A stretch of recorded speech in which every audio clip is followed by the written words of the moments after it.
ಗೋವಿಂದ್ ಭಟ್ರವರು. ಕಿರು ಪರಿಚಯ.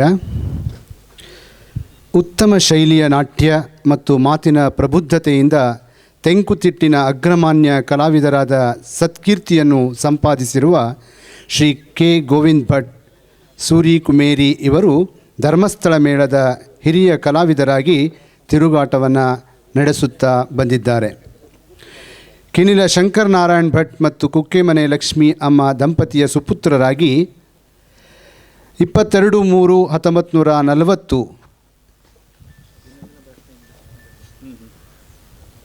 ರಂದು ಜನಿಸಿದವರು. ದಯಮಾಡಿ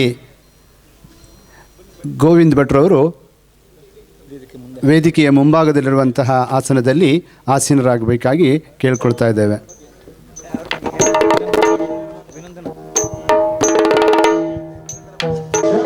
ಪೂರ್ಣಮೇಳದಲ್ಲಿ 2 ವರ್ಷ, ಹಿರಾಮೇಳದಲ್ಲಿ 2 ವರ್ಷ, ಸುರತ್ಕಲ್ ಮೇಳದಲ್ಲಿ 1 ವರ್ಷ, ಅನಂತರ ಧರ್ಮಸ್ಥಳ ಮೇಳದಲ್ಲಿ 41 ವರ್ಷ, ಹೀಗೆ ಸುದೀರ್ಘವಾದ ತಿರುಗಾಟದ ಹಿನ್ನೆಲೆಯನ್ನು ಹೊಂದಿದ್ದಾರೆ.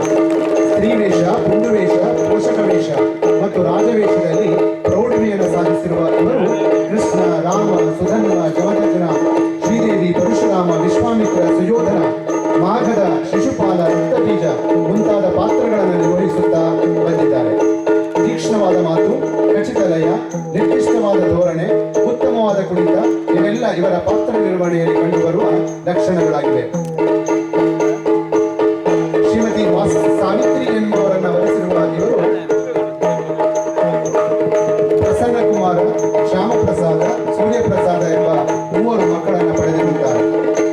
ಆಟ ಊಟ ಎರಡರಲ್ಲೂ ಪ್ರಸಿದ್ಧರಾಗಿರುವ ಇವರು ನಾಟ್ಯಗುರುಗಳಾಗಿ 700ಕ್ಕೂ ಮಿಕ್ಕಿದ ಶಿಷ್ಯರನ್ನ ಹೊಂದಿದ್ದಾರೆ. ರಾಜ್ಯೋತ್ಸವ ಪ್ರಶಸ್ತಿ, ಕಲ್ಲುಗುಂಡಿ ಶ್ರೇಣಿ ಪ್ರಶಸ್ತಿ, ಕಲ್ಲಾಡಿ ಕೋರ್ಗ ಶೆಟ್ಟಿ, ವಿಠಲ್ ಶೆಟ್ಟಿ ಪ್ರತಿಷ್ಠಾನ ಪ್ರಶಸ್ತಿ,